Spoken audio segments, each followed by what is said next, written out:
നിലപാടുകൾ കൊണ്ട് മലയാളിയെ അത്ഭുതപ്പെടുത്തുകയും അമ്പരപ്പിക്കുകയും ചെയ്ത ജനനേതാവാണ് വി.എസ്. അച്യുതാനന്ദൻ. അദ്ദേഹത്തിന് 24-ൻ്റെ ആദരാഞ്ജലികൾ. പക്ഷേ ഒരുപാട് കാലം നമുക്ക് കാത്തിരിക്കേണ്ടി വരും ഇങ്ങനെ വാക്കും പ്രവൃത്തിയും കൂട്ടിയോജിപ്പിച്ചൊരു നേതാവിനെ സ്വന്തമാക്കാൻ. വർത്തമാനകാലത്ത് എത്രയോ നേതാക്കന്മാരെ നമുക്ക് നേരിട്ടറിയാം. അവരിൽ നിന്നൊക്കെ ബഹുദൂരം മുന്നിലാണ് വി.എസ്. അച്യുതാനന്ദൻ്റെ സ്ഥാനം എന്ന തിരിച്ചറിവ് നമുക്കുണ്ടാകുന്നു. വി. ദിലീപ് കുമാർ കൂടി നമുക്കൊപ്പം ചേരുകയാണ്. ഈ നേതാവിൻ്റെ പിന്നിൽ 10,000 അണിനിരന്നതിന് കാരണവും ഉണ്ടായിരുന്നു. എസ്.കെ.എൻ, വി എസ് എന്ന രണ്ടക്ഷരം മലയാളികളെ സംബന്ധിച്ച് നേരിൻ്റെ പര്യായമായി മാറിയിട്ട് ഏറെക്കാലമായി. വി എസ് നിർഭയമായി അനീതിയെ ചോദ്യം ചെയ്യും എന്ന ഉറച്ച വിശ്വാസം മലയാളിയെ സംബന്ധിച്ചുണ്ട്. അദ്ദേഹം കൈക്കൊണ്ടിട്ടുള്ള നിലപാടുകൾ അതിൻ്റെയൊക്കെ ഒരു പിന്തുണയാണ് അല്ലെങ്കിൽ അത്തരത്തിൽ ഒരു പോരാട്ടങ്ങളിലൂടെ അദ്ദേഹം ആർജിച്ചെടുത്ത ജനപിന്തുണയാണ് ഇപ്പോഴും ഈ AKG സെൻറ്ററിലേക്ക് ഒഴുകിയെത്തുന്ന വലിയ ജനപ്രവാഹം എന്ന കാര്യത്തിൽ യാതൊരു തർക്കവുമില്ല. വി.എസ്. അച്യുതാനന്ദൻ അദ്ദേഹം സ്വീകരിച്ചിട്ടുള്ള നിലപാടുകൾ, അത് പരിസ്ഥിതി വിഷയത്തിൽ, പ്രകൃതി സംബന്ധമായ വിഷയത്തിൽ, സ്ത്രീ വിരുദ്ധർക്കെതിരായ പോരാട്ടത്തിൽ, ഭൂമാഫിയക്കെതിരായ പോരാട്ടത്തിലൊക്കെ കേരളം അത്തരം നിരന്തരമായ പോരാട്ടം, അഴിമതിക്കെതിരായ ഉറച്ച ശബ്ദമായിരുന്നു വി എസ്. അങ്ങനെ വി എസ് നടത്തിയിട്ടുള്ള പോരാട്ടങ്ങൾ അത് ജനമനസ്സിനെ എത്രത്തോളം സ്വാധീനിച്ചു. മാത്രമല്ല ഈ സ്വയം പരിവർത്തനം ചെയ്യപ്പെട്ട ഒരു നേതാവ്, അദ്ദേഹം എപ്പോഴും പരിവർത്തനത്തിന് വിധേയമാകുകയും അതിന് തയ്യാറാവുകയും ചെയ്തിരുന്ന നേതാവായിരുന്നു. അദ്ദേഹത്തിൻ്റെ ഏതാണ്ട് അദ്ദേഹം ഒരു കിടപ്പിലാകുന്നതുവരെ അദ്ദേഹം നിരന്തരം പോരാട്ടവും അതോടൊപ്പം തന്നെ ഒരു സ്വയം പരിവർത്തനവും, അത് വിവിധ വിഷയങ്ങളിൽ, ഫ്രീ സോഫ്റ്റ്വെയറിൻ്റെ കാലത്തൊക്കെ അദ്ദേഹം നടത്തിയിട്ടുള്ള, അത് പ്രചരിപ്പിക്കുന്നതിന് വേണ്ടി നടത്തിയിട്ടുള്ള ക്യാമ്പയിനൊക്കെ കേരളം മറന്നിട്ടില്ല.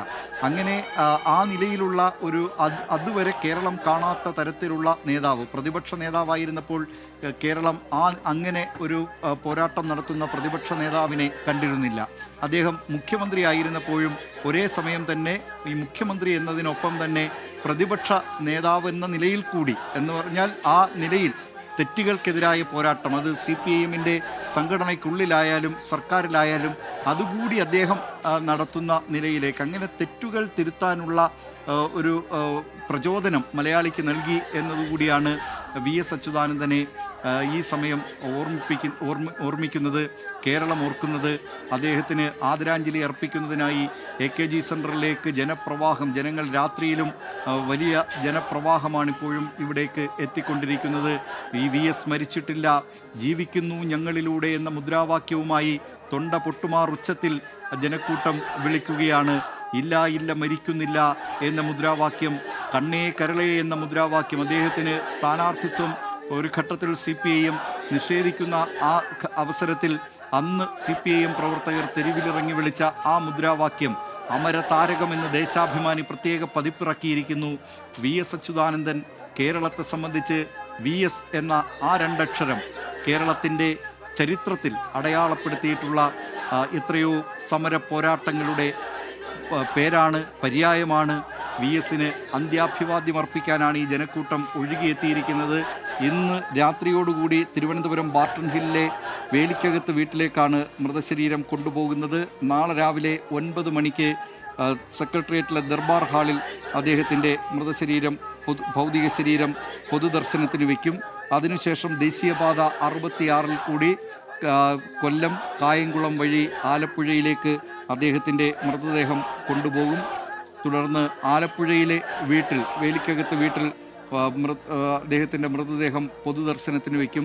മറ്റന്നാൾ രാവിലെ CPIM-ൻ്റെ ആലപ്പുഴ ജില്ലാ കമ്മിറ്റി ഓഫീസിലായിരിക്കും മൃതദേഹം പൊതുദർശനത്തിന് വയ്ക്കുക. അതിനുശേഷം വൈകിട്ടോടുകൂടി പുന്നപ്ര വയലാർ രക്തസാക്ഷികൾ അന്ത്യവിശ്രമം കൊള്ളുന്ന ആലപ്പുഴയിലെ വലിയ ചുടുകാട്ടിൽ പുന്നപ്ര വയലാർ സമരനായകനായിരുന്ന വി എസ്, അന്ന് അദ്ദേഹത്തിന് അതിനുശേഷം ഏറ്റിട്ടുള്ള മർദ്ദനങ്ങൾ, ഇപ്പോഴും അദ്ദേഹത്തിൻ്റെ കാലിൽ ബയണറ്റ് അന്ന് പോലീസ് കുത്തി കയറ്റിയതിൻ്റെ പാടുകൾ ഇപ്പോഴുമുണ്ട്.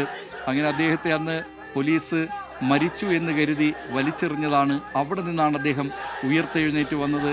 അങ്ങനെ മരണത്തിന് പോലും അവസാന സമയം വരെയും അദ്ദേഹത്തിൻ്റെ പോരാട്ടം അന്വർത്ഥമാക്കും വിധം അദ്ദേഹം നിരന്തര പോരാട്ടത്തിൻ്റെ പേരുകൂടിയായിരുന്നു, നിരന്തര പോരാട്ടത്തിൻ്റെ പര്യായമായിരുന്നു.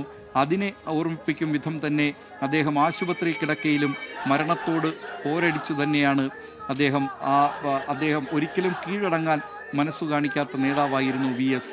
അങ്ങനെ വി എസിൻ്റെ ഭൗതിക ശരീരം ഇപ്പോൾ AKG സെൻറ്ററിൽ. അദ്ദേഹം എത്രയോ കാലം CPIM സംസ്ഥാന സെക്രട്ടറിയായി ഈ പാർട്ടി ആസ്ഥാനത്തുണ്ടായിരുന്നു.